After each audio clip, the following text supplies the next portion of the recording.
Hey guys, JB here from Alpha Consulting. Alright, well, welcome to this. This is my hiking channel, Stone Dad's Adventures, and this is basically a bit of a passion project of mine to get baked as and then go out on an adventure. So today I'm walking basically from Water Park Creek all the way out to Five Rocks, which will be about 40 k's. So this is just something I like to do. Go somewhere completely new that I've never been and just sort of map out a path and then go and track it. I think it's quite fun. So I do, this is like a pack march, so I got, maybe 20 kilos in the backpack, which is pretty cool. But the other thing I love to do is when I come out and do this, I just have conversations with myself, and that's what I'm going to share with you today. It's just different conversations I have around life, and I'm really big into pondering. Like I used to be into pondering the meaning of life, and then I sort of solved that within myself. So, just things like that. Like when you're talking about meaning, meaning doesn't exist outside of you or me. So the meaning of life is whatever your meaning of life is your meaning of life. Just like whatever means something to me is my meaning of life, which is pretty cool because it just gives us the freedom to be and do what we want to do.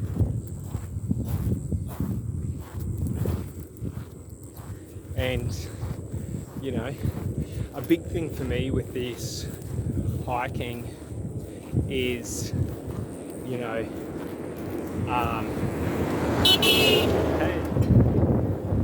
see, that's the funny thing is most people, they want to drive to where they want to get to so that they can get there easier and quicker, but you miss out on so much of life when you take the easy road.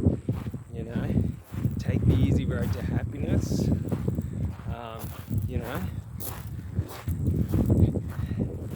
I got nothing for that, but basically, my realization in life was that life has no meaning, and the end of life is death. So what's the point of rushing in life? You may as well take your time and enjoy it. Like, how is this for scenery?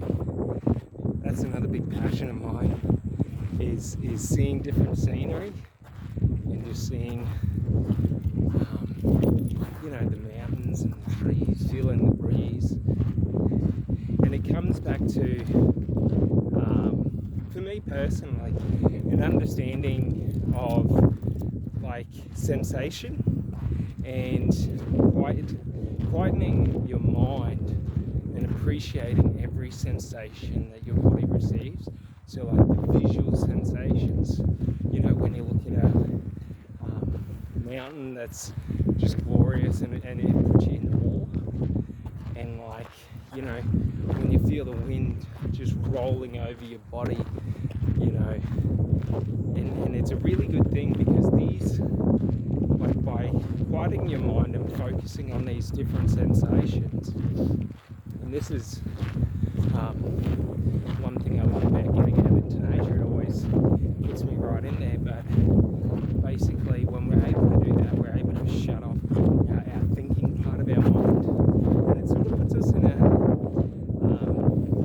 meditative state, because what happens is we're either thinking or sort of listening to data or feedback. So when you're trying to identify the different sensations, your mind's in a state of listening, which is quite relaxing because then it's not having to operate. So for me personally, it's even just walking now out here is so relaxing. But the other thing is just the trees. I personally look at those trees. I love trees. And I really, when I try and get out into nature, I try and connect back to everything around me and all of that.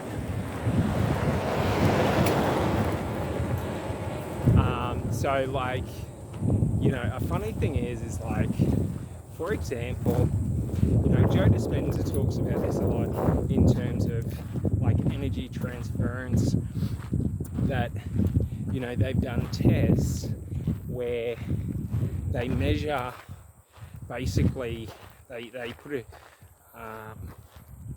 is it a transmitter? No, not a transmitter, but a receiver outside your brain. It's like a MRI machine. Basically it picks up the signals that your brain is giving off. So to understand this in metaphysics, when I think I love the trees, I am transferring energy to those trees. Just to the same, those trees are transferring energy back to me.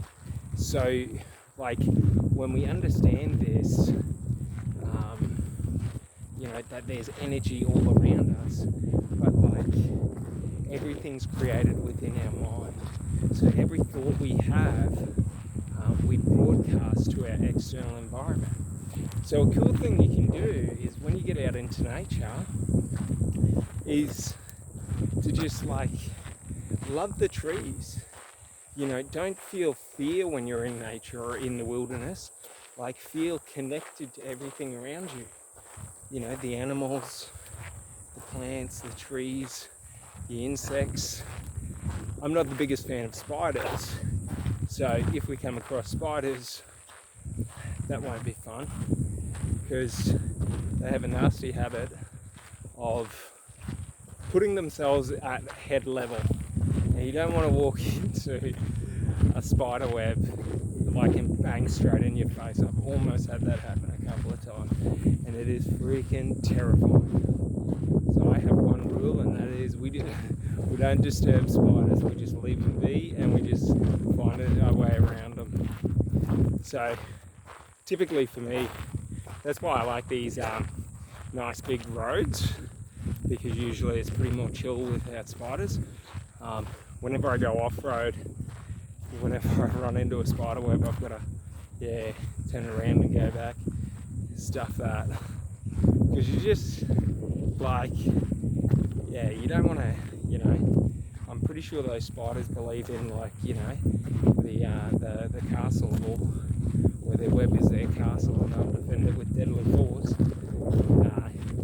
But it's if you don't know spiders well, you want to give them a wide berth, just because here in Australia, and especially Queensland, there's a lot of poisonous species.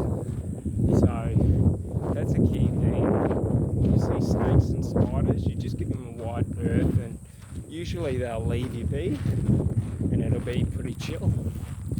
But yeah, so that's like, for me personally, I look at this as like a spiritual pilgrimage.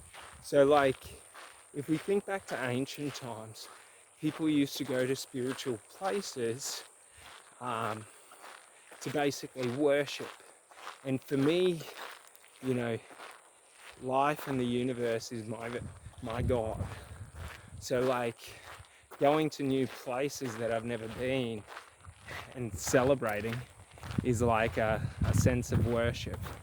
So like, what I like to think of it as is getting back to God. And what I mean by that is like, I think of God as being, the dirt, the grass, the trees, the animals, me, you, the energy around life, the life force energy, the energy from the sun, and all of this. So basically, when I'm out in the sun, in the wind, or when I'm out in nature, seeing new places, I'm essentially, celebrating and worshipping my version of God, which is everything.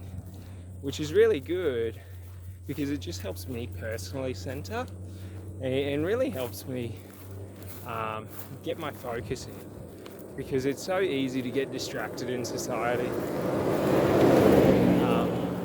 which is always a fun thing, because like we're so easily conditioned, especially me, by my external environment, whereas if I'm not aware and focused on what's happening around me, it really sets in really toxic behaviors. So things like limiting beliefs and things like that, no motivation and all of that.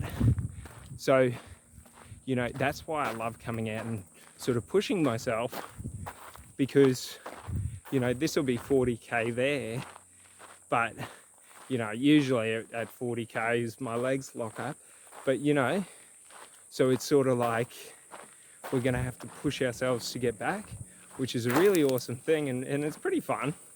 I enjoy it. So like in my backpack, I've got like 3 days water, so maybe like 13 liters, because I got 6 in a Camelback, and then 6 or 8 liters in water bottles, and then 2 to 3 days worth of food, which is just fruit, some nuts, and yeah, like essentially, if we got the basics for 2 to 3 days, it doesn't matter. So like, I personally am pretty big into survivalists. So, if I was in an accident or my car broke down in the middle of nowhere, how am I going to survive?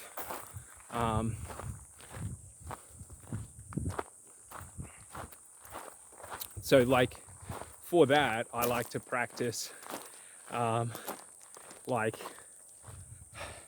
off-terrain navigation and like I'm doing now, which is just road navigation. So taking like the forestry roads out there and just mapping them, because it's quite fun, but it's also a useful exercise in that you're building up mental acuity in the ability to map terrain very quickly. So for example, whenever I leave a road, I will typically take a compass reading just to find out what direction am I turning to. And then I map it in my mind so that I know when I'm coming back, if I was heading north and then I had to go east, well, now I'm going to go, west and then south. So, these are good skills. And I personally, when I was growing up as a young adolescent, was very, very into the military, and I was going to go into the army and go into the infantry, but unfortunately things didn't go my way when I was young and dumb. And basically when I got into my early 20s, I realized the military was just killing for someone else's agenda, and I will never kill for someone else's agenda. But I have a deep passion for like what they do. So like, I like to set a pinpoint in a forestry and then go and find that. And that's sort of something I do for fun, and I get stoned as while I do it, because it's so chill and you're with nature. You got to watch out for dangerous animals or even dangerous people, but essentially, it's one of the most chill things, because for me personally, I have to do the hard way. So for example, I always find the most difficult path to my goal. That way, when I get over doing the hard way, once I drop back to the easy way, it's effortless, which is pretty funny. And the mantra goes, do what's hard until what's hard becomes easy, and then what's easy becomes effortless. And that's been my mantra my whole life. So like, for example, if I'm rucking with, let's say 20 kilos, right? And I'm pushing myself to the limit that I can go when I have no weight. If I continually do that when I have no weight or lighter weight, I can go a further distance because my muscles don't fatigue as quickly. But also, walking used to really hurt me. Woo. So when I was like a teenager and I was growing from a child, I grew really rapidly, which meant that every time I went to run for 20 minutes, my Achilles tendons would have to like tear in. So I would have to run through like the most immense pain. And I mean, this is where like, because they were so tight, because I'd grown so quickly and they weren't big enough. So like I had to break them to make them bigger. So like from when I was 12 to like 14, 15, running and walking was a nightmare. It hurt so badly. I'd have to walk for like half an hour to an hour before the pain would go away. So like, I just forced myself to do it until the pain went away. So after like 3-4 years, it sort of corrected itself, and I built up strong muscles. But also among that time, I was, riding a lot. So I used to mountain bike all around town and skate.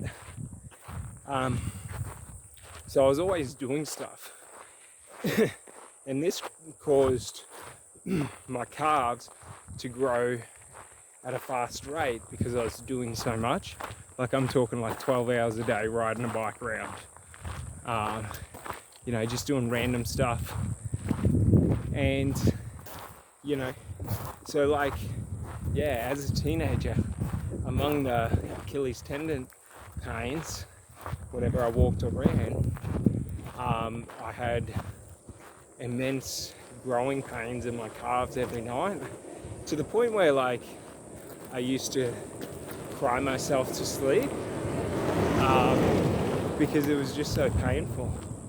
And it used to be so funny because it wasn't like I wasn't upset about it, but it hurt so bad. So this is a funny thing that like these instances led me to forming some different theses in life. So one of them is that regardless of anything, like my body will adapt to the obstacle that I'm coming up against naturally. So like, for example, getting to 5 Rocks is probably going to be, at K 20 to 30, it's probably going to start to get a bit difficult. And then like my knees will start to seize. But the thing is that like, that's okay. That's just your body telling you that you're in pain. So that's like one of the cool things that I realized is like I do what's called pain training. So I do activities that suck from the first step to try and train myself to be comfortable in uncomfortable situations. So like by doing this, like, my back's already, aching because the camelback is putting it out of position. But sorry, but so the camel pack's putting it out of position. So like, it's, you know, it's pain, but you know, if I hold the posture right, regardless of the strain, like, I'm good. So that's what pain training is. It's about keeping your composure and your posture in difficulty. And that's what I really love about pack marching. But the other things is the other benefits. So like, for example, because I've got the weight distributed quite evenly upon my upper body, it means that, like, for my knees, it's a much more adjustable, or not adjustable, but it's a much more comfortable weight, so it doesn't overload my joints. So that's one of the awesome things, is we're building up the secondary muscles around the knee, which is really important, because when I was 18, I got right into bodybuilding, and you know, I used to train 2 to 4 hours a day, like 6 days a week. I used to love it. But like, for me, it's just, I get competitive with myself.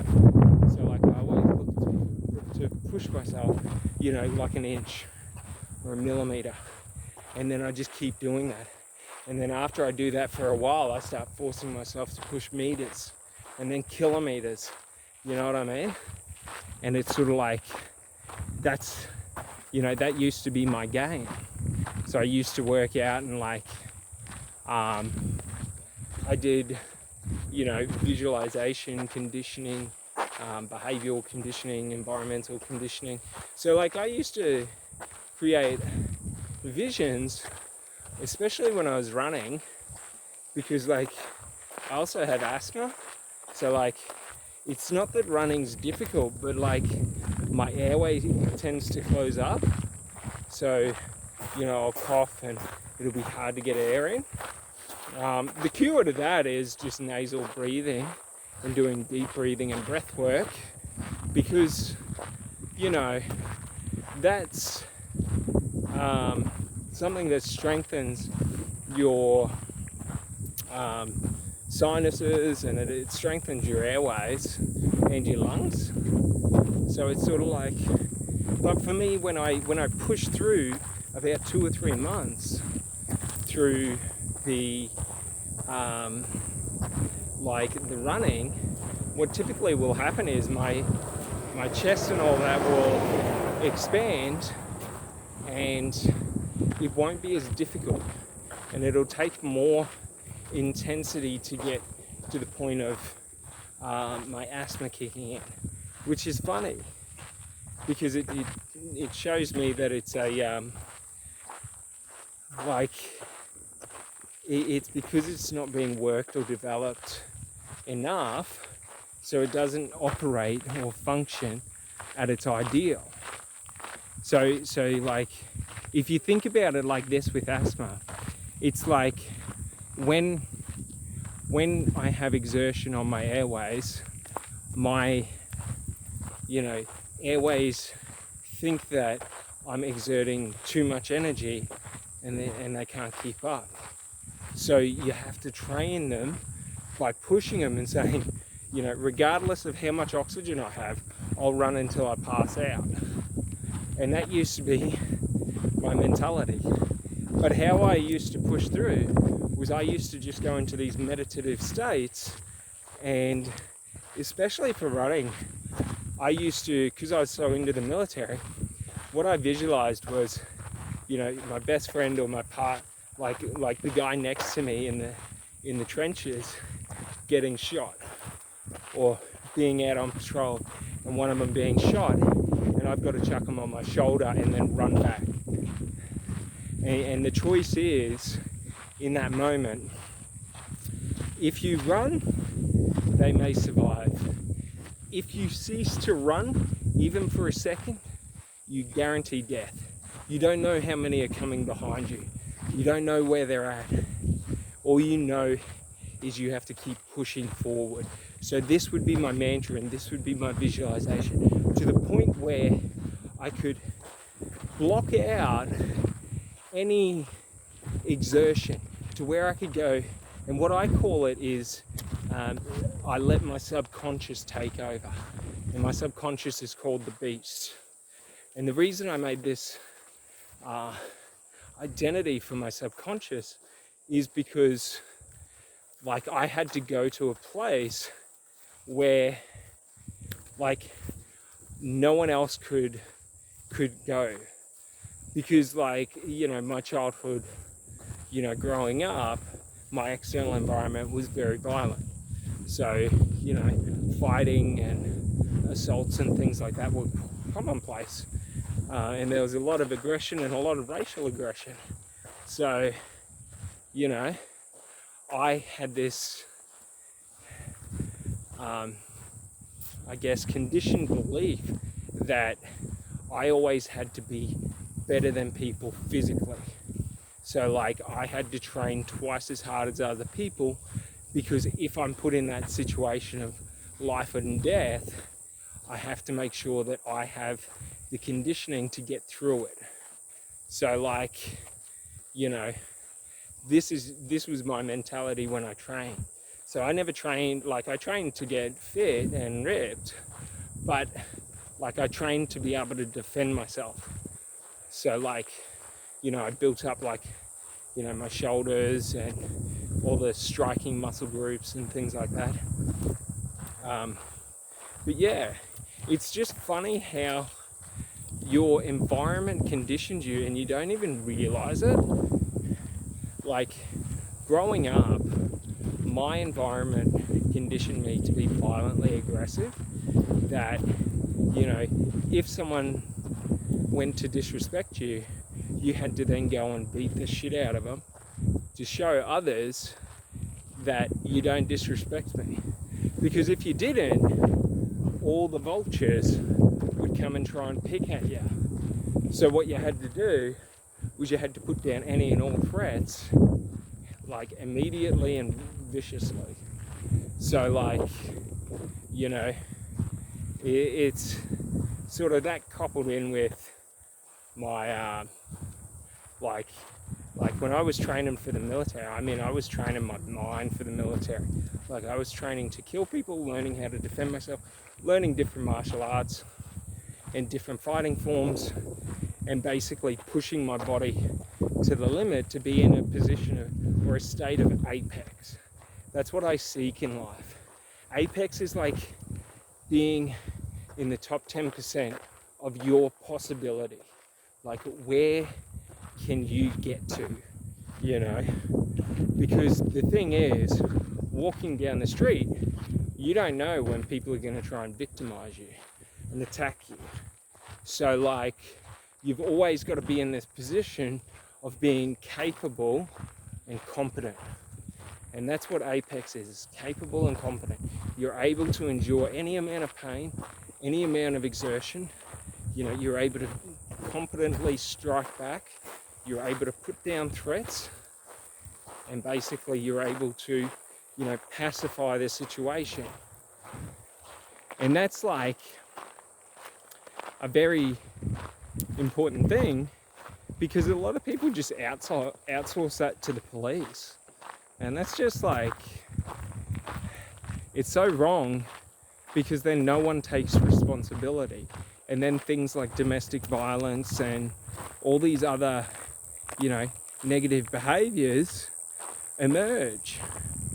And it just comes from no one stepping up and taking responsibility. Like, I have a dream of, you know, if there's riots that go down, like, I want to run against a wall of police, a wall of, like, riot police. And it's like, you know, it's not to hurt them, but it's just to have fun. So, like, you know, it's not because I hate them, but it's just, you know, they're armored up, they got the shields, they got the batons, like, you just run in there and boot and then just start launching. Oh man, that'd be wild. You know what I mean? And it's just for the fun of the fight, because it'd be just such a challenge. Like, one person against, like, 20. just going for it as hard as you can, as far as you can. And, you know, but like the logical side of my brain just goes like, yeah, you get fucking fucked up immediately and then you'd be in jail. But it'd be pretty funny. Like, especially if like you failed straight up and, you know, like you went to kick in and the dude just pulls his shield back and then just gets his baton and just smacks you straight across the face. Oh, mate. That'd be the funniest event. Yeah.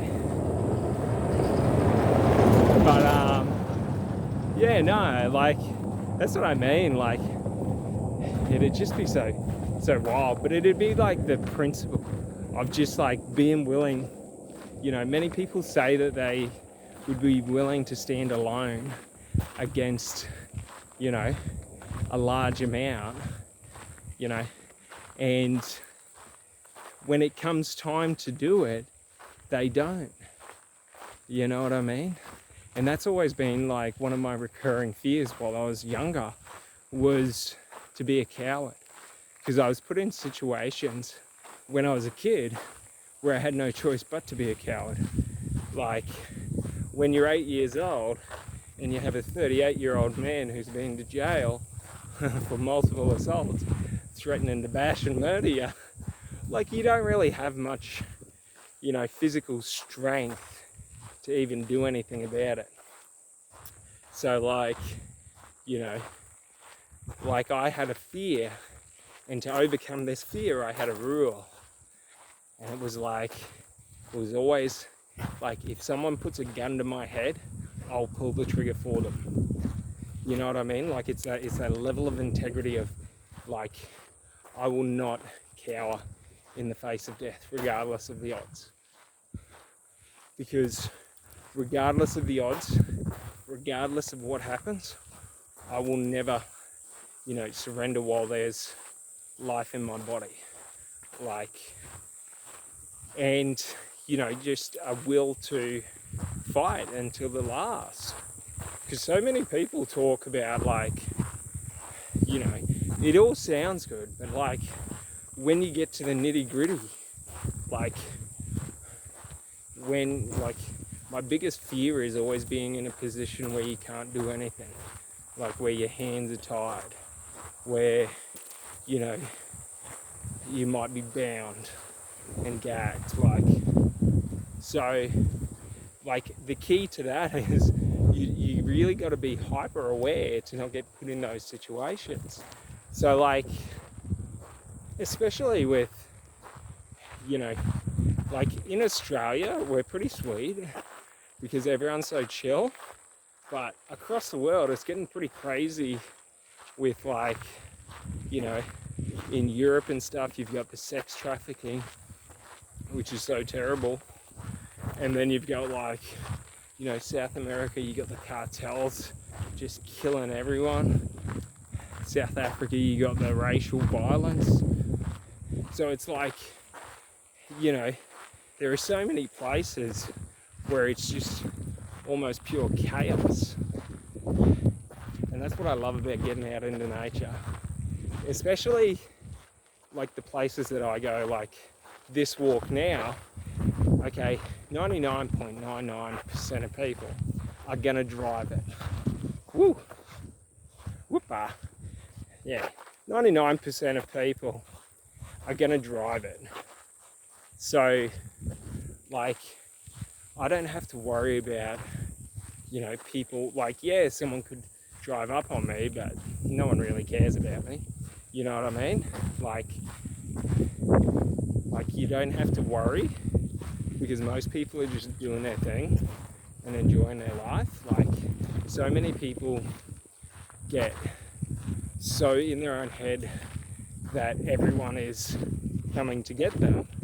And usually this is because they show off and flash wealth and the wrong people see it. So like, you know, it's one of the awesome things is like, if you dress like a hobo, everyone leaves you alone. Like, you know what I mean? You can dress nice when you're in a nice place, but like, you wouldn't want to wear like a $5,000 watch when you're out in the middle of nowhere hiking, because who knows what may happen. Like, you never know. Like I don't know, like everywhere I go, but I always feel safe because I'm willing to defend myself in every moment. So it's like when I travel, especially when I traveled like internationally, like when I lived in Sweden, I used to walk from Göteborg to Landvetter. Yeah, I can still say it. After work, so I'd finish working at the bar at like 3:30 a.m. and in the middle of winter I'd walk like 20 k's back to my ex-girlfriend's house. And the funniest thing is the first time is always so stressful because you're not sure which way to go. But the other thing is like we're talking temperatures of -15 to -20. So like these are dangerous situations that I put myself in, but I'm never in danger because it's only 20 kilometers. Like, as if I'm gonna ever get hypothermia in that time. Like, if I notice my core temperature dropping, well, then I just exert more energy. And like, unless you have the most nutrient deficient diet, like we've all got so much energy, because you got to understand at any moment, right?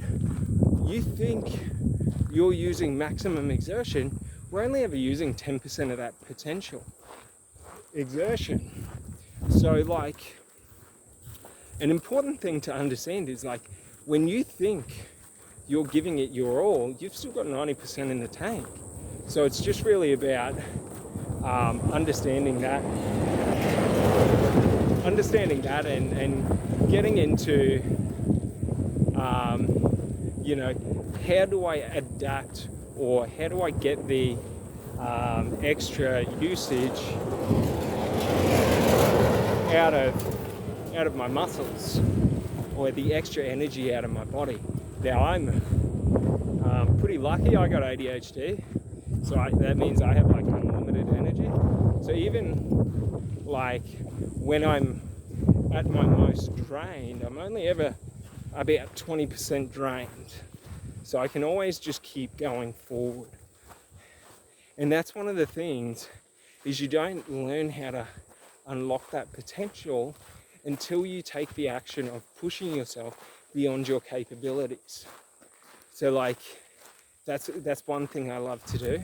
So like, I got a goal that I want to walk the Appalachian Trail over like a 3-month period.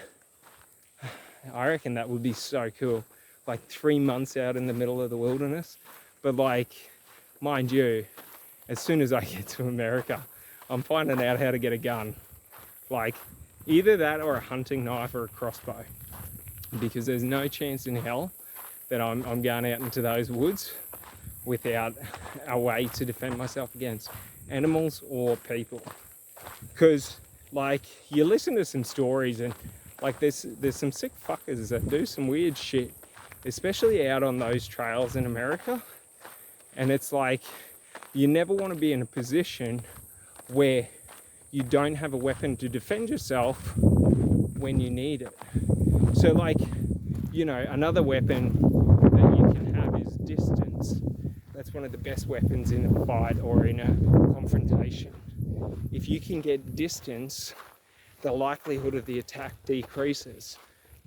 But also you got to understand, we're fatiguing it.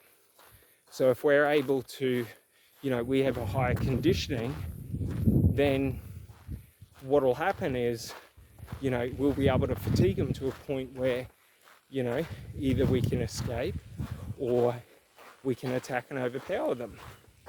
So like, but the funny thing is that even talking about this, like, while I'm prepared for it, I don't expect it. You know what I mean? Like, because 99% of people are just doing their own thing. You don't want to be in that unlucky 1% where,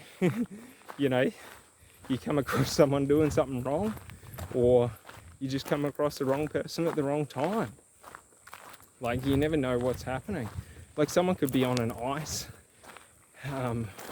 rampage, you know, where they could be doing a bender on ice for 4 or 5 days, and the schizophrenia and the paranoia and the hallucinations kick in, and then they might spot you and just wrong place, wrong time, you know, you're in the, I guess, wrong place, and they just see you and something happens. So, you know, it's not like you don't have any way to defend yourself, but not being in those situations is far better than having to deal with those situations. So being able to avoid them is the key, especially for me. And yeah, no, it's like, that's what I mean. It's sort of, ooh, it's getting hot. But it's like, life's so chill. You can either be, you know, at war with life or at odds with life, or life can happen for you. You know, every person around you can be, you know, trying to prey on you, or they can be, you know, a godsend, help, miracle. Like, it's how you view them and how you set the environment for the interaction that creates the interaction.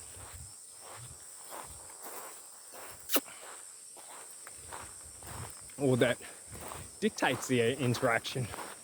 So, like, you know, if you're non-threatening, rarely is threat needed. You know what I mean?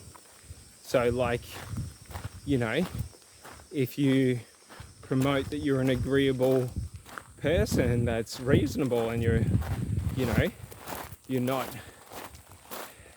you know, and attacking them is not even on your mind, that decreases the likelihood that they'll have attacking you on their mind. It's sort of like when you have to defend against attacks, or when you feel the need to defend yourself against attacks, you promote to people to attack you subconsciously, which is so funny. Because, like, it's so counterindicative, like, or counterintuitive, that, like, by you preparing to defend yourself, you invoke people to attack you. So in your behavior and your body language and your thoughts, if you're thinking about defending yourself, you're promoting to people to come and attack you, which is so funny, because I didn't realize that for so long. And, oh, one sec.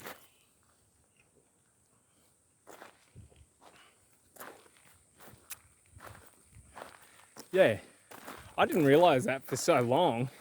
And what happened? Oh, mate, this is the fun of rucksacking. Is, like, now it's at the point where it just sucks. But it's like, the game I play is the Suckfest game. So how it rolls is, if life's gonna suck, embrace the suck, like, enjoy the suck.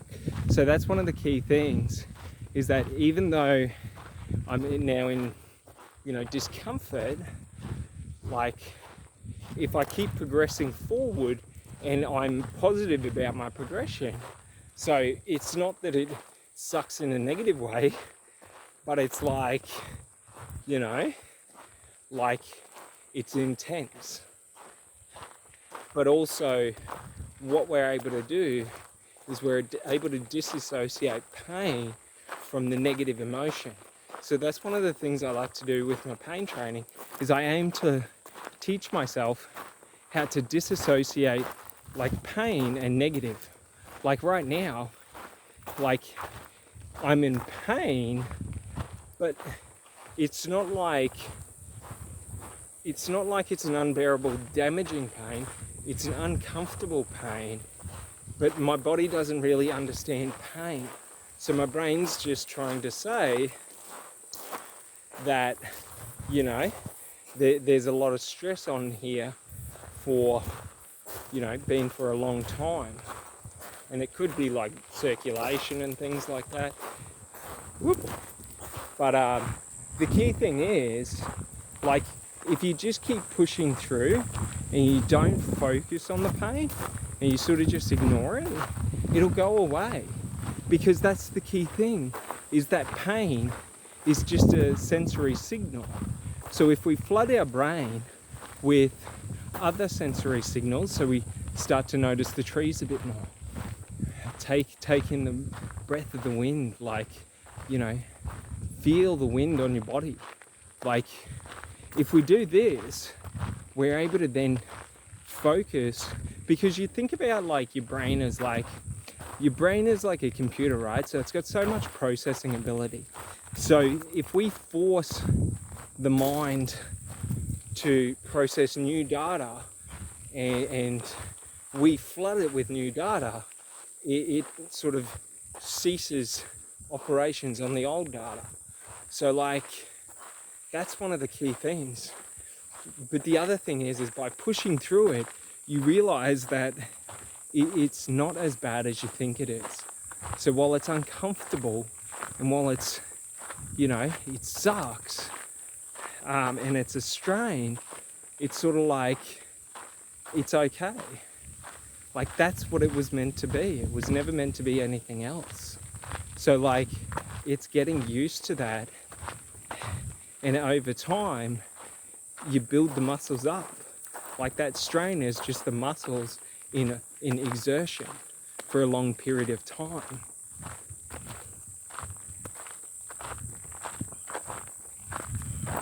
Whoop.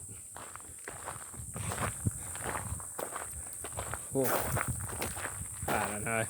But yeah, so like, that's all you got to think, and then you can do whatever you need to do to make it like more comfortable. Okay, so like, for example,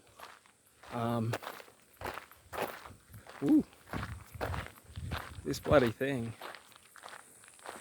Whoop. I don't know this thing, but basically you can make it more comfortable. But the fun thing about this is that this practice really helps me when I'm like for business and stuff, and for my own mindset training. So like, because I'm doing something that's uncomfortable and difficult for a long period of time, it makes it easier to do other things that are uncomfortable and difficult. So like, that's one of the cool things, is that like, there is a reason for the pain, and it's okay. But I'm gonna take these shoes off because they are brutal. Whoa.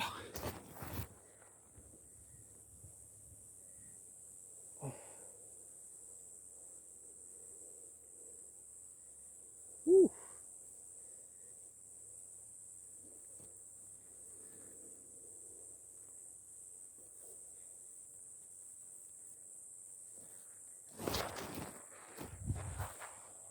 Oh, so much better. Wow.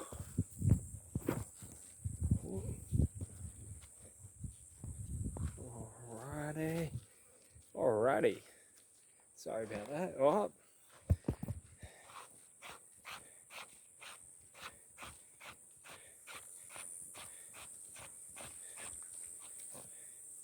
Alright. Sorry about that. Oh, so much more free. It's actually funny with barefoot. They've done studies on it, and when you force yourself to go without shoes for a long period of time, like 2 or 3 years, your feet actually shift and develop. So like, they grow and they expand, and it's really funny because it's sort of like, whatever you want to train your body to, your body will adapt and has the ability to adapt and evolve to it.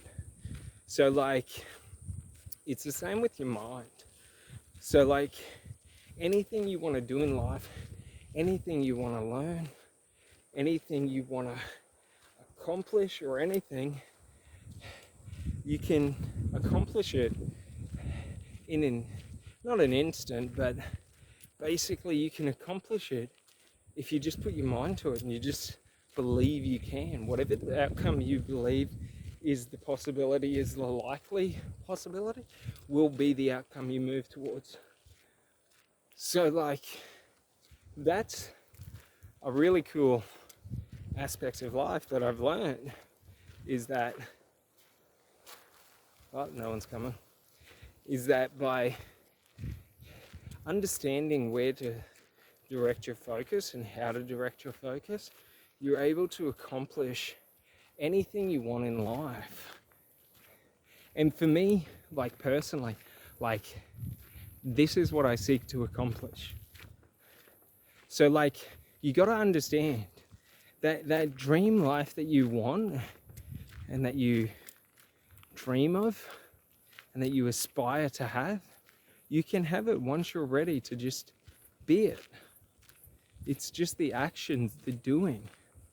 So like, by me coming out and doing this, I am living that life. You know what I mean? Like,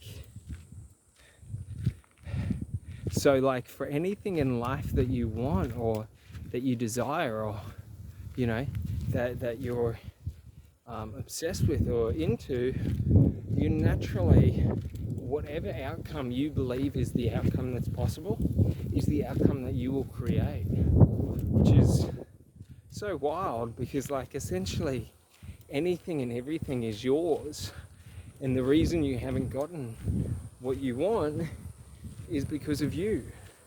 Just like the reason I haven't got what I have wanted is because of me. And it's so liberating, because then we realize at any moment we can have, be, or do anything we want to be or do or have.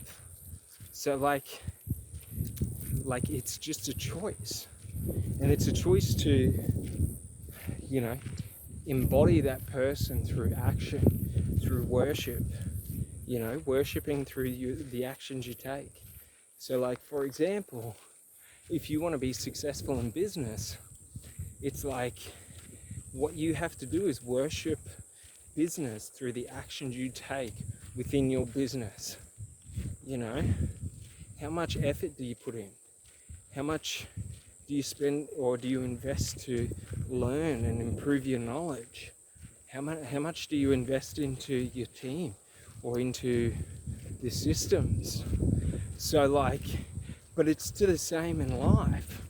Like, if you're not at that income that you want, it's purely because you made a decision long ago, just like I did, that you weren't allowed to have that income just yet. Because regardless, if you ask yourself, how do I get to my income? So like, a goal for me is to get to like $50,000 a month in business income, which isn't overly difficult to get to, but that's sort of like, you know, when you get to there, you unlock a lot of potential, because you have such great income in terms of such great money coming in, that if you utilize it right, you can, one, minimize the tax that you pay, but also you can create change. So that's like one of my goals, is to eventually, in the next 2 to 5 years, start building economies in the third world and going to places like Indonesia and setting up my own investment bank, a private investment bank, and then basically getting the resources and education and the right skilled people there to be able to basically educate these small, dislocated communities on how to use the internet, you know, to sell online into America and stuff like that, but also on connecting them out. And if there is no network, building out that network of resources so that they can thrive. And it's about creating a ecosystem of all different kinds of, you know, businesses in the economy. And the more diverse the economy, the more robust it is. But it's just about, you know, it's sort of like it's how you solve like poverty. Like the reason that, you know, there's third world countries is because the resources have been diverted from them, is because the knowledge hasn't been freely shared. The, you know, the skill isn't there. Because you've got to understand, like in the private sector, it isn't, you know, while there are some companies that are highly philanthropic, it's not community based. So, you know, while there are a lot of community based small businesses, in the larger business, in the larger community, it's more about their community of investors. So, like, you know, it's about showing them a better way. But yeah, it's something I look to do over the coming years. Yeah, and I think it'll be super fun to be able to do that. Just because you'd be able to impact, but it's sort of like teaching a man to fish. Like it's that point where there's the realization that abundance is everywhere. That's like the best feeling, is when you can share that with someone to the point where they now feel the optimism and have the optimism and share the belief that abundance is there. It's just so empowering, and that's how you empower people.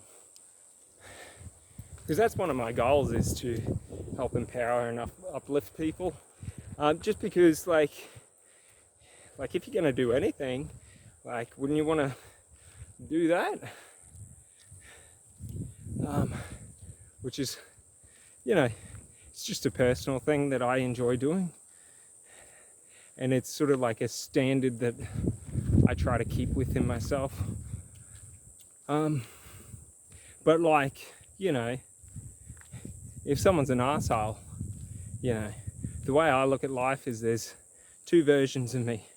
There's the respectful version of me and the disrespectful version of me. If you're respectful to me, I'm respectful to you. If you're disrespectful to me, I can be very disrespectful too. You know? So it's sort of like, however someone wants to treat me is the side of me they'll see. And, you know, so like, you can still be a positive and uplifting person, but it doesn't mean you have to be everyone's bitch. Fuck that. You know what I mean? Like, fuck being everyone's bitch. That'd suck. You know? Like having to be worried about what other people think of you. I lived my entire life, up until pretty much, you know, now, thinking about what others would say of me and what others would think. And like the funniest thing is the greatest sort of piece of advice I heard that really helped me to not worry about others' opinions is, you know, why would you care about someone else's opinion if you don't want to live the life that they want to live? Like if what they do and how they live life doesn't make you ecstatically happy, why would you ever want to listen to their opinion? Like, yeah, they're entitled to an opinion, but it doesn't have to mean shit to me. Fuck that. I ain't doing that. Because, like, the problem is with me is that it was the close relationships that really fucked me over. Because if they didn't 100% understand or believe what I was doing, then I felt their uncertainty and their doubt. And I valued their opinions higher than my own. So unless I had consensus from those around me, I couldn't operate. I couldn't do or live the life I wanted to live. I just waited for the day that, I would actually want to do the things that I wanted to do. Like that's quiet desperation, is having these desires. Like mine is this, to be out in nature, to be somewhere I've never seen, to see new sights.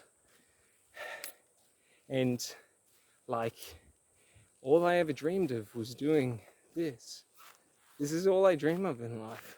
This and business and personal development and stuff, and the mind and spirituality and stuff. But like when I dream of being happy, I dream of being here. And here is just somewhere I've never been. Here is somewhere I'm alone, but not disconnected, fully connected to everything around me. Like, that's one of the fun things, is that like, even right now, like, I'm not just a man walking through like bushland. Like, I'm energy traveling through the energy of the bushland. Like, and like, there's many ways that you can quantify that in science, that statement, in metaphysics or in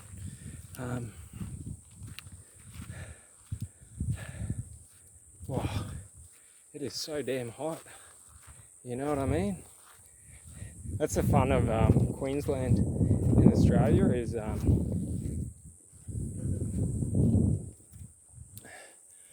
the summers are like 40 something degrees.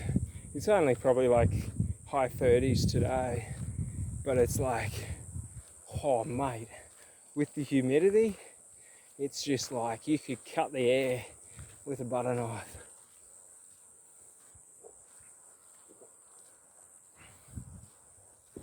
And it's like, oh, it's just so oppressive. But I really enjoy it because it's like an extra layer of sort of challenge. It's sort of like when you work out, if you work out in air conditioning, it's a different workout to if you work out in 40-degree heat, because you have an additional layer of like heat exhaustion, and like your body's having to try and keep your like core temperature cool, so it's having to use up additional energy. So like, it's really cool because it just means you get additional benefits from any workouts. Woo! It's so fun. I do this other form of pain training, which is walking on dirt roads and rocks barefoot, and it's like, even with the weight on my back, it's like, it's sort of like, yeah, it sucks at times when you get a bad rock, but like, it's pretty chill. And that's the funny thing, is that like, if you just consider things as being positive, then like, you can be happy about it. You know what I mean? So like, yeah, it's just, that's sort of one thing I try and build at the moment, is just the association to pain and positivity. Just because it also, like, I don't know, I just dream of walking places, hey. Like I always want to, like, and that's the worst thing in Australia. Freaking government, they sell off all the land around the national parks and the mountains and the state forestries. So then they're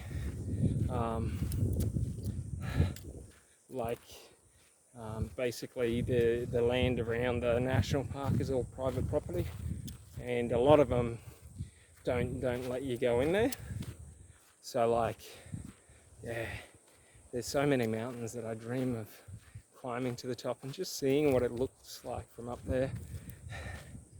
You know, sometimes I walk through like national park and stuff like that, and when I'm driving through like the country, and you just think, you know, like 100 years ago, what would it look like?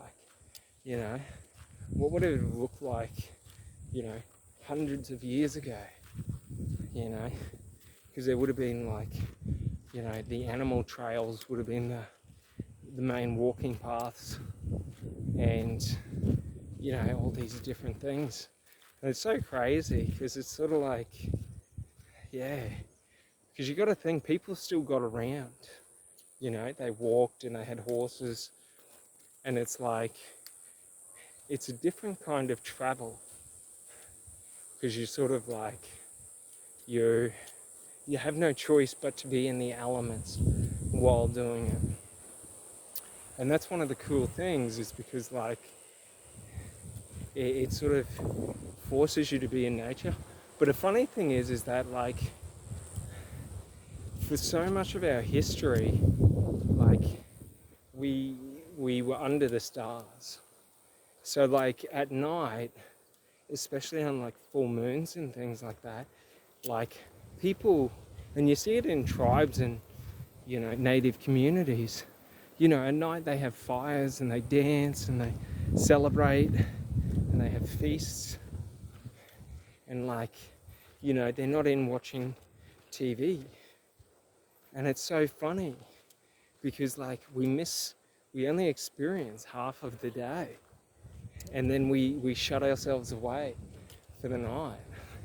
So like I like to, you know, I like the idea of being out in nature, you know, for a 24-hour period, because you just get to experience so much, like shooting stars and like, you know, seeing different things, meteor showers, and like, yeah, it's so magical.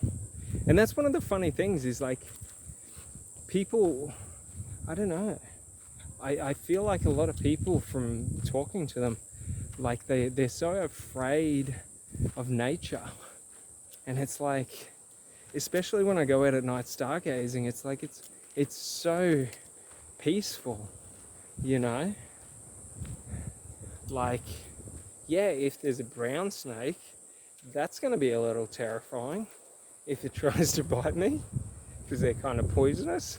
But like, you know, if nothing like that happens, you're pretty chill. Like, I'm granted, like in other countries, like where there's, you know, different predatory animals, like I don't think it would be as chill in South Africa. Like you'd be out there like stargazing and there'd be a lion or something, like some of the big cat like coming after you, because they're nocturnal hunters, I'm pretty sure. But like that's one of the things, is like, yeah, in those places you wouldn't really want to be outside the village. But it's so funny how different forms of culture, especially in society, have shifted our fundamental beliefs and traditions of society. Like, you got to think, like 100 years ago, there wasn't really swimming pools. So the only places you could swim on a hot day were the, like, you know, the rivers and the creeks and stuff like that in the ocean. I'll just wait for this guy to go past.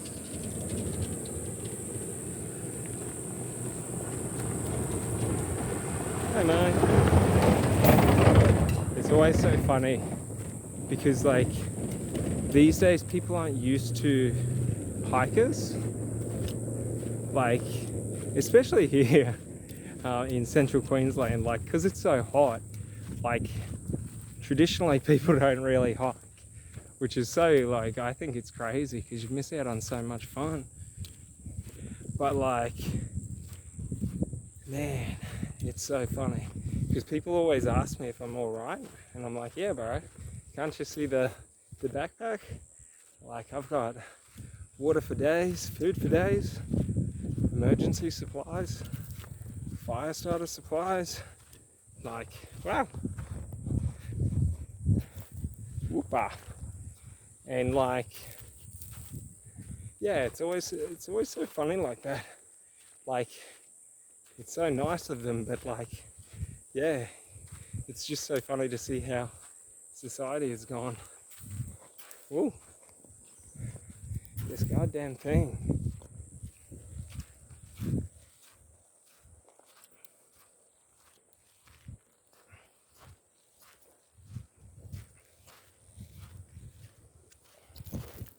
Ooh. I should really, wow.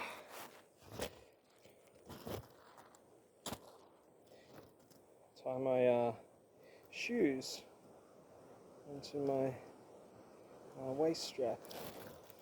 That way I don't have to carry them all the time.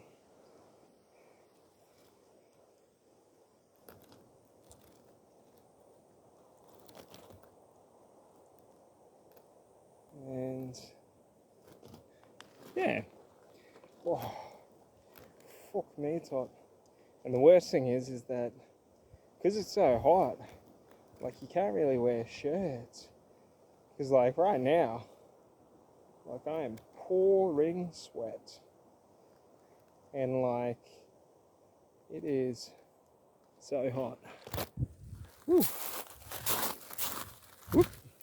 So like, the worst part is that I'll probably be a bit sunburned by tomorrow.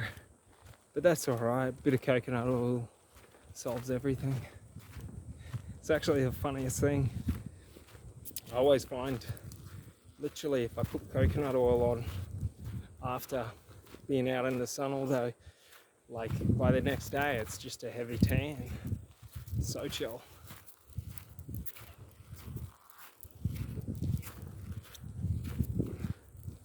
Oh. But it's like, man, it's awesome to be out. And like, I don't know, it's just, you know, you're grounding yourself in the earth. The smells, your senses are having to go, like there's different sounds. Like, yeah, it's like, so, I find it so relaxing. And it's sort of like, you're sort of out doing something, like it's sort of just walk forward. But the best part is, and what I always say with walking, and what I love about hiking is, when you get bored, all you do is turn around and go back. So as soon as you're sort of like done for the day, you know, you can either park up or you can turn around, which is pretty chill. I really think, yeah, I really want to hike in New Zealand as well. Like there's like this Snowy Mountains trail. I reckon that would be so cool. Lord of the Rings had the most beautiful scenery in it. That's what I love is, especially in movies, when they have really amazing scenery and dramatic scenes and stuff like that, where it's just like, man, yeah, like Canada's a place I'd love to go, or the Rocky Mountains, because like, it's like, man, it would just go so, like it'd just look so sick.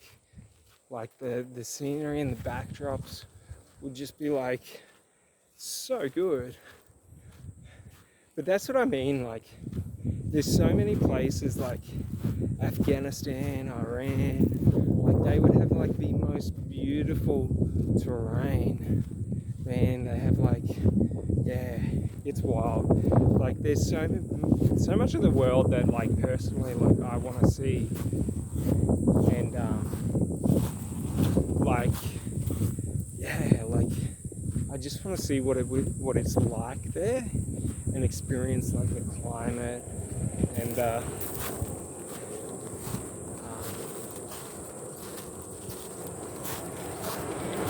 yeah, and the climate and the scenery and the different variety of plants. Like, I don't think I'd ever go to the Amazon jungle. Fuck that. Right, they got that many spiders there and that many snakes, and then they've got the tribes that kill people. Bugger that. That would be way too intense. And that's what I mean, like, yeah, other people want to do that intensity. I'm just like, nah, I'm chill. Like, I'd go there if I had an AK, like a high caliber. Well, I probably wouldn't even go that. I'd go like a 308 or something like that, or a high caliber rifle. Because, like, yeah, too many things there that can kill you. And I want to have a weapon where, you know, I can hit something at it from a distance. Stuff that if you get like a, you know, 60 centimeter spider, having to kill that with like a knife. Fuck! That'd be intense. Whoa, man. This is the fun. The fun of the suck. And the funniest thing is like, cause I just, like, I'll know it when I see it. So I'm sort of like, I don't really navigate.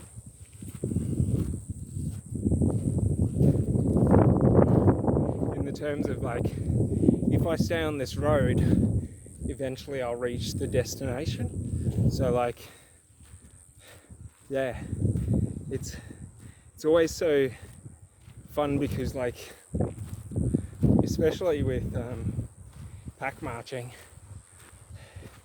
you don't really know what speed you're going unless you're like, you know, like intentionally maintaining a speed. But like whenever I'm doing it, like I'm just walking.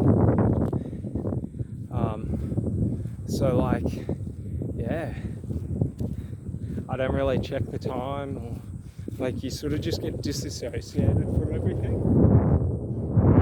And like, it's so peaceful.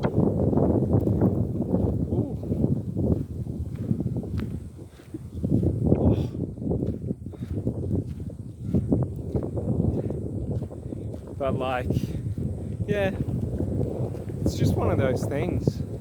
You just keep doing it, like one foot in front of the other, and you just keep going. And like after a while, like your body just gets over being sore, and like your mind just sort of starts to wander. Oh, that was a big rock on the hill.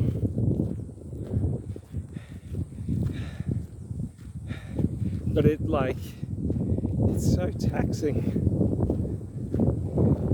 And that wind, it's so nice. But like, it's the worst with the microphone.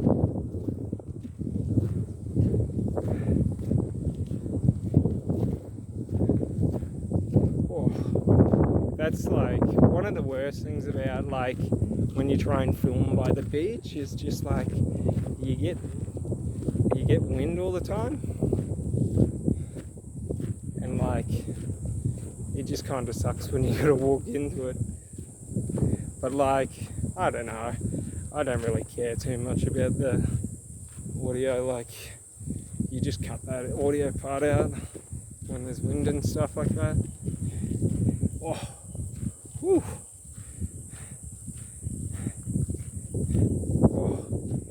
It's so funny, I was out this morning and I was walking on rocks, And I got some, because like the thing is like you're not like when you walk barefoot on rocks, like when you intentionally do it, your brain is, or your subconscious is sort of like a lot more alert. So it's using more, it forces your body to use more muscles. Oh, I thought I heard a car. It forces your body to use more muscles to soften your steps. So it's really good for your knees and stuff like that. That's why I like walking barefoot. And yeah, no, it's not too bad. It just sucks when you got bruises on your feet and you hit them. It's like, woo, tanda. And like, yeah, no. Oh. It's sort of like, at that point now that it's not painful, it's that fatigued feeling. So like if you've ever done like I don't know, trap raises or something like that, you gotta hold it. It's sort of like, but because it's strapped on, like it's being held, but it's at that, and it's like that. No, I wouldn't say extreme exertion, but it's sort of like when you're utilizing a muscle a lot, and it starts to get fatigued and full of lactic acid. And the funniest thing is like there's nowhere for it to go, the backpack. So it's sort of like all you have to do is not worry about it. But it's like, it's a weirdly uncomfortable feeling, because it's sort of that feeling of like your muscle's so fatigued and it can't lift no more, because it's not getting any respite, because the weight doesn't go down. So it's sort of like it just forces your body to like relax your shoulders, to have a break, and then to reassert them to, you know, take the load more comfortably. And that's all it is you're just teaching yourself good posture at a, not, I wouldn't say an extreme level, like it'd be far more extreme in the military, but essentially, you know, it's very similar to theirs.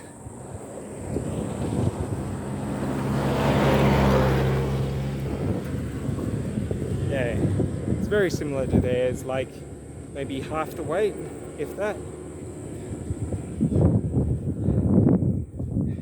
But it's also good because, like, if you're in a situation where you do need to carry a lot over a long period of time, you know, you're exposed to it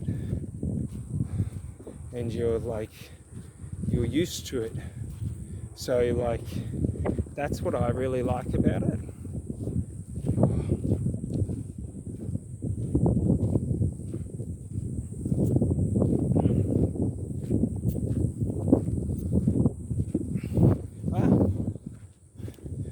But yeah,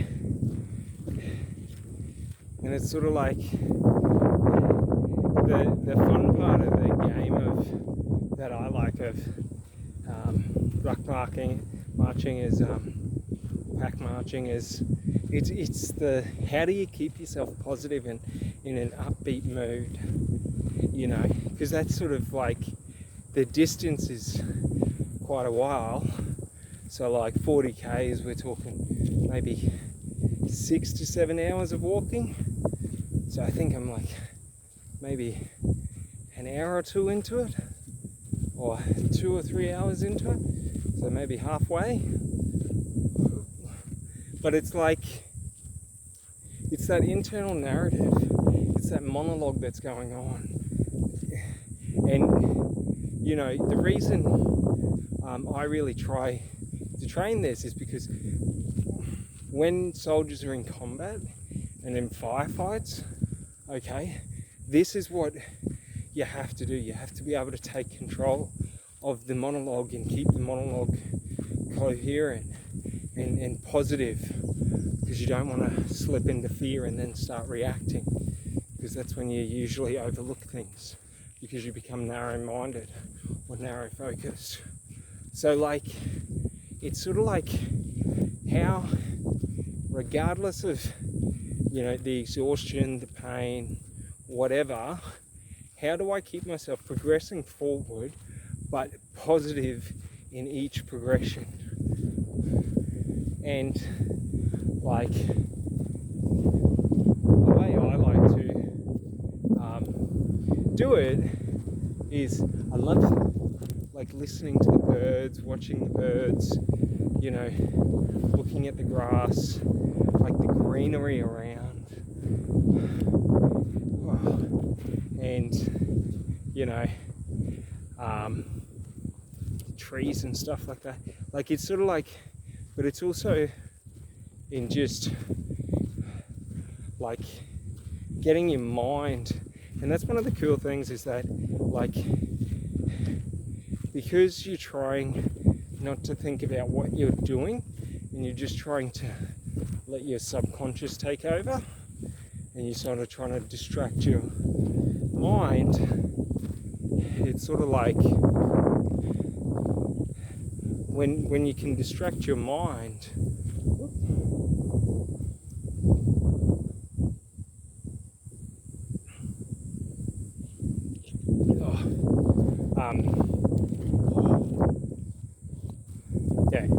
when you can distract your mind, what I always find happens is, like, you just stop assessing that data.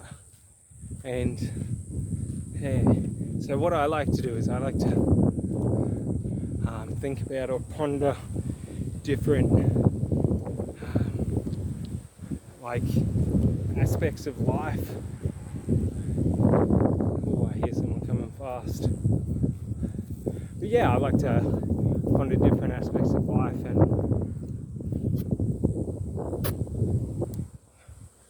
and really, oh, there he goes, and really just have these fun, like, thought things.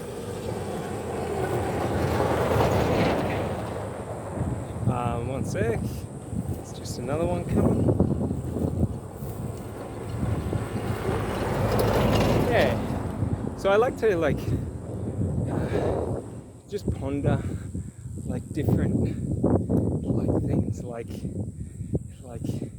did you know that, like, tree roots all intertwine, like the neurons in our brain, and like a cluster of trees forms its own, like, neural network, which is quite crazy, because you think about it, like, how much information they must be transferring, you know, from side to side, and, well, not side to side, but between each other.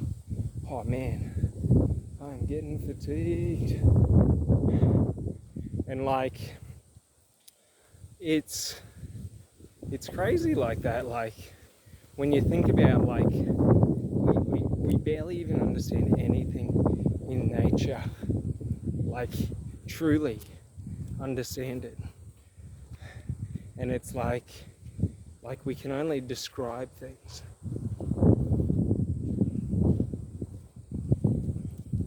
Like, we can't, you know, we don't understand how, like, I can't even say it, but basically, like, we don't really even understand, like, the true purpose of trees. Like, what does a tree think its purpose is? You know what I mean? Like, wow, that'll be a little bit better. So, like, you know, for instance, like, you know, a tree doesn't think about, like, what the other trees are going to say when it determines how it's going to grow. It just sees, you know, the pathway or the potential in front of it, and just moves towards it. Just to the same, wow, just to the same, like Like, why do we dictate who we are based on other people? Based on other people. And really, like, oh, rah, this is getting taxing. It's so funny because, like, the weight's all on my shoulders, but because of the strain, my triceps are, from being tense, are getting tight. So it's like, even holding up the camera is getting exhausting. It's so funny because it's like the smallest task becomes difficult under weight. And that's one of the cool things about it, is it's sort of like the pressure aspect of the weight. Yeah.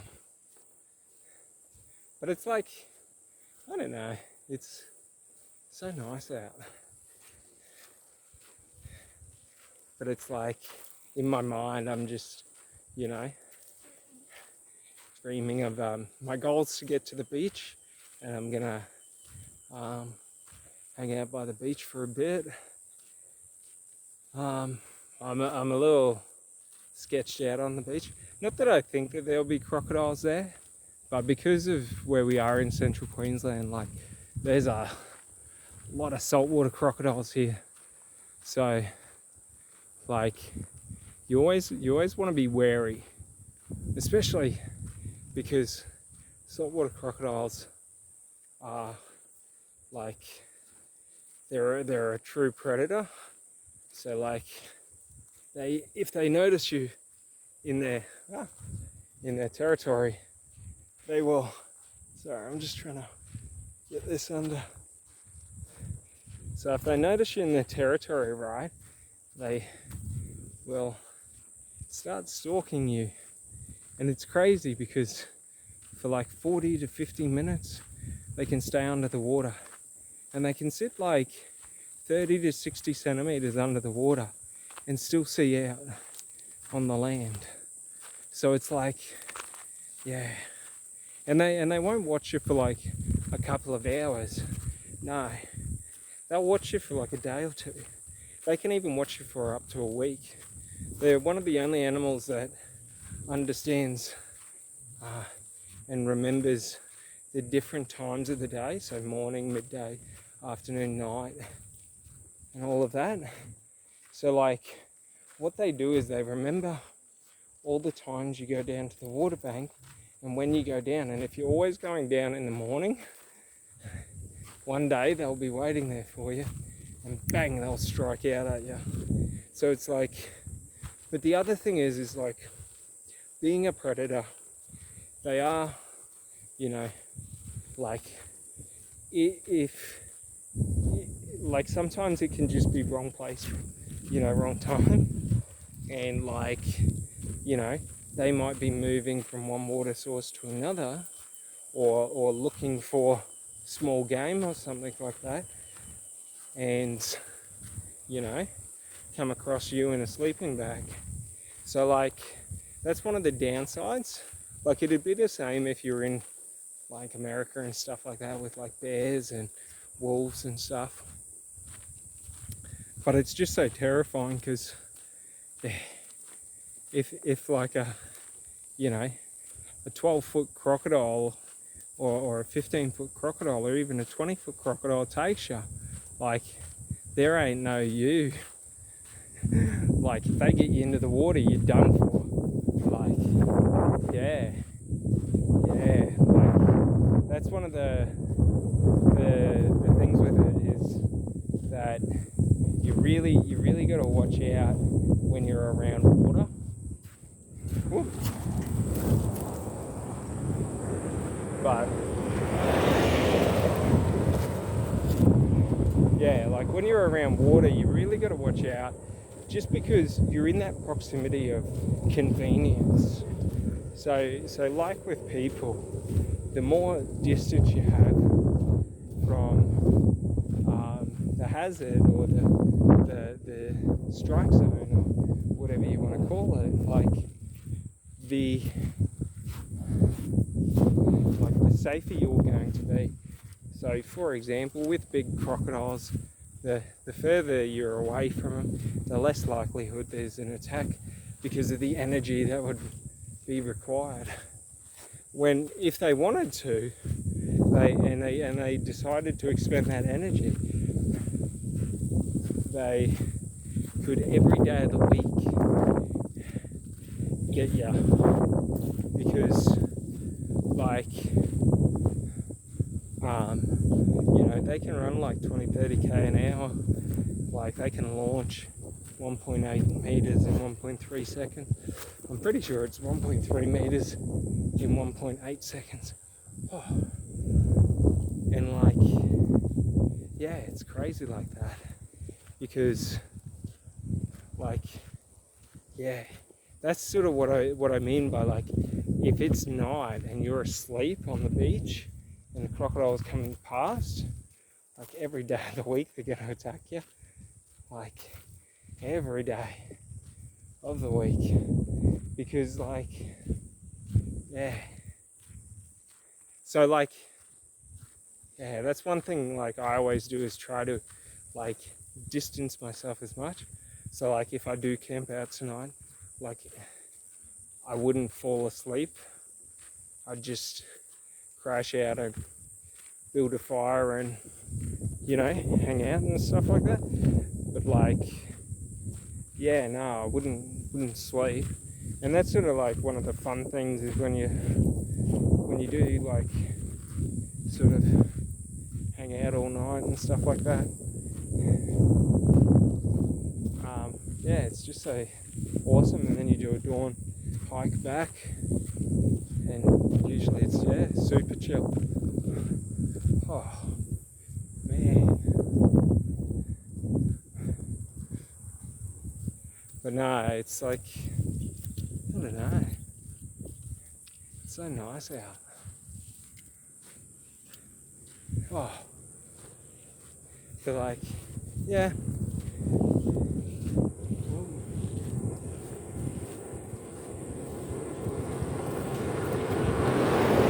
Oh, so many people because of school holidays.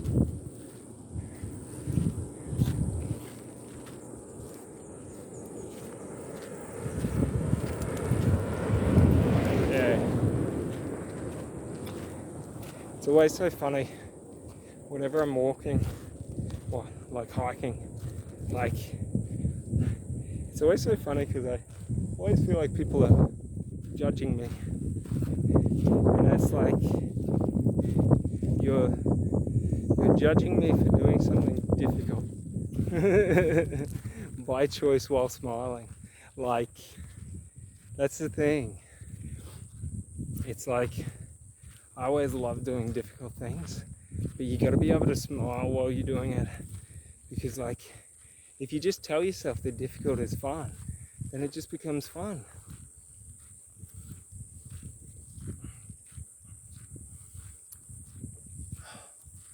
Oh, but yeah, she is a bit taxing.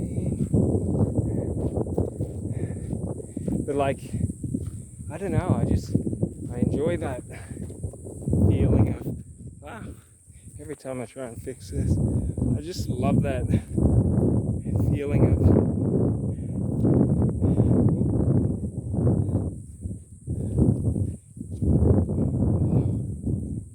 there's that. Right, sorry. That's a bit better. Sometimes the bag falls off. I've got a singlet around my neck, and it's meant to be the padding. I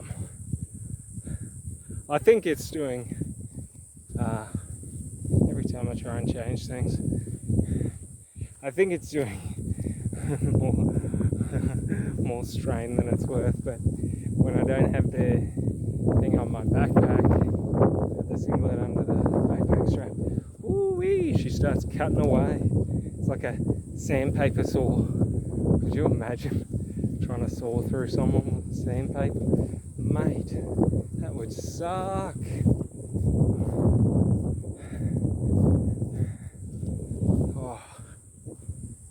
roughly 2 hours into this walk, and like,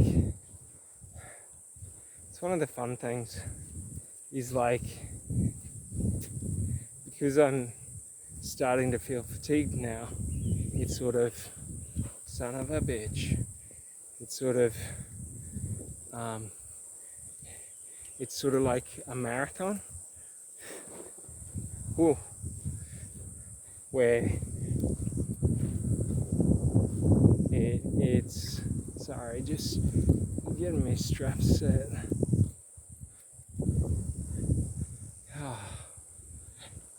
Where it's like, it's more about just willpower and determination to continue through, which is like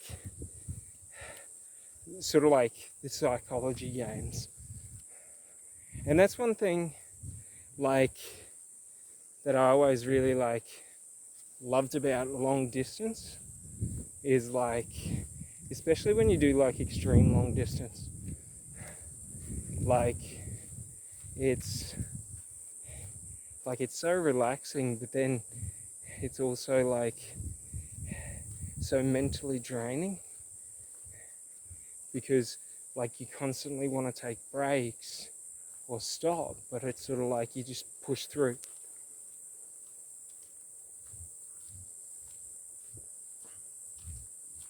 You know, and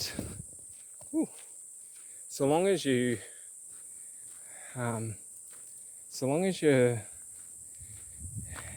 keep up the water and keep up the food, you know, you get your water and your fuel. God dang it. Oh man, I hate these selfie stick things. They're so goddamn annoying, because they're always so low quality, which sucks a little. But when in Rome, oh, but yeah, it's sort of just, mate, like, it's so funny because it's not difficult. It's just like in my mind, like it feels difficult. You know what I mean? Like when you give a good effort, you know. And that's the thing, is it's sort of like, where is your limit? Is your limit what others consider a good effort, or is your limit like where you physically can't go anymore? So it's sort of like, that's one of the awesome things I love about it, is it's, you know, your mind's telling you, like part of your mind's telling you like, you know, it's too much, it's too uncomfortable, and then it's just sort of like, you just keep going, and you sort of just like, you know, you'll forget about it for a while, and then your mind will remember and try and wake you back up. But there's nothing more satisfying than when you reach the end, taking off the weight. It's sort of like, you know, a big thing is like, if you're in the military and you're out on patrol, like your backpack is your survival. So it's everything that you need to survive for, you know, 72 hours. So regardless, like if you get rid of stuff from the backpack, you lower your chances of or your chances of survivability. Ooh. So like, better.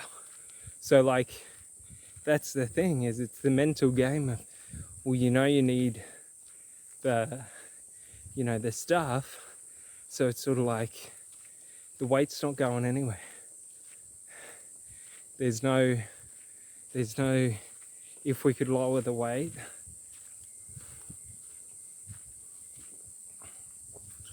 even though towards the end, when you drink through most of your water and you eat through most of the food, it does lighten the weight. So that's one of the fun things about the journey back, is it sort of over time lightens quite a bit. Oh.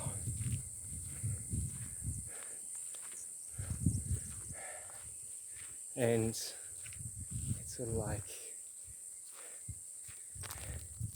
yeah, it's just so peaceful, because like when you listen to, and that's what's so funny, like we think of, you know, meaning as being the reason or the purpose of life, but like if you watch the birds sing, if you listen to the insects when they're chirping, or, you know, making their noise, like that's life.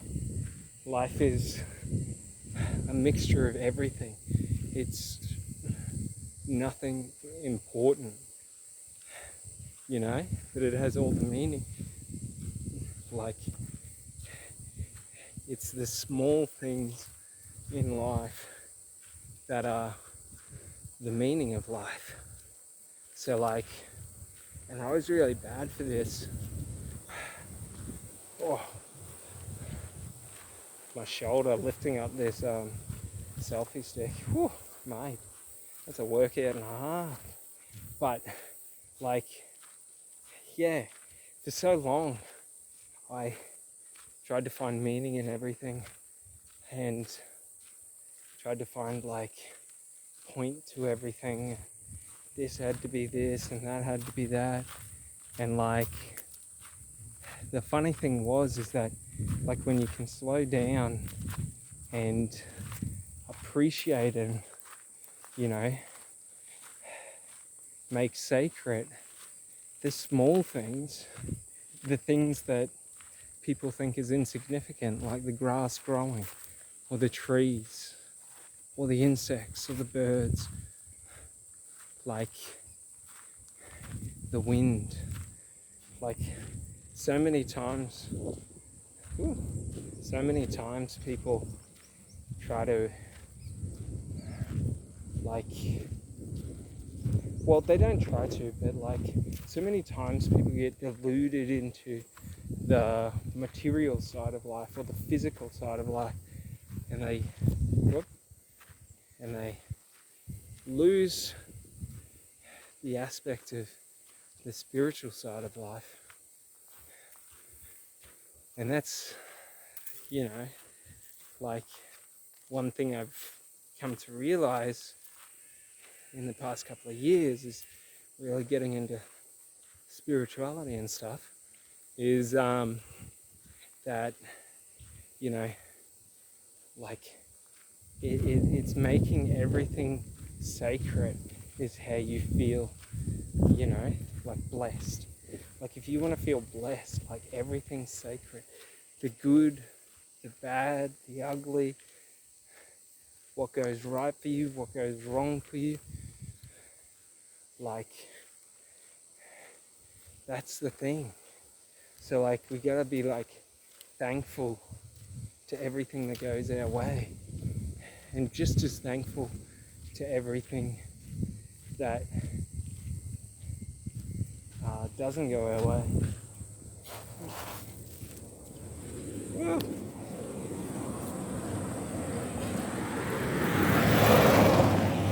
Woo. That's the fun thing about walking on the roads. It's, yeah, you gotta listen out for cars, otherwise bye-bye. But it's like, yeah, if you want to feel blessed in every day, then you gotta make sacred every moment, you know what I mean? And it's a funny thing because like it doesn't sound like right, like if you focus on the negative, but like making sacred and being grateful isn't focusing. It's sort of like a funny thing about like And what I realized with letting things go, one sec.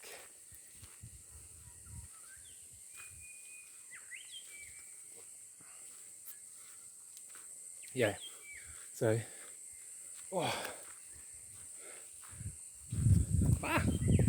what I realized, yeah, with letting things go is when we let things go, we're not actually losing anything. So like if I let go of my want and need to drink alcohol, I'm not actually losing anything, I'm giving it away. So I should be grateful to give that to someone who wants it. I don't need it anymore. Just to the same with people. When we have to let people go, we're not, we're not letting, like losing that person out of our life. No, we're giving them away so that they can continue on their life in a different path than us. So we're giving them the freedom. And it's sort of like a liberating thing. So it's like, yeah, it's a funny thing I realized when I was thinking about like loss and all of that. And like, yeah, it's sort of like we should celebrate it. So like, if we think like that, like letting go is not loss, but it's giving away. When we let go to life and die, we give away our life so that, new energy can form. So we're giving away our body so that we can transcend into an energetic sort of state of being. Now, that doesn't mean that this identity of self, of who I am, gets to go along, but the core consciousness that makes up my being, that people think of as a soul, is what goes on. It goes back to the universal life energy force, to the collective consciousness that is all around us in every moment. We call it life. It's that energy that makes your heart beat. It's that energy that, you feel when you feel in love. It's that energy that you feel when you feel connected to others and life, and when you just feel on fire.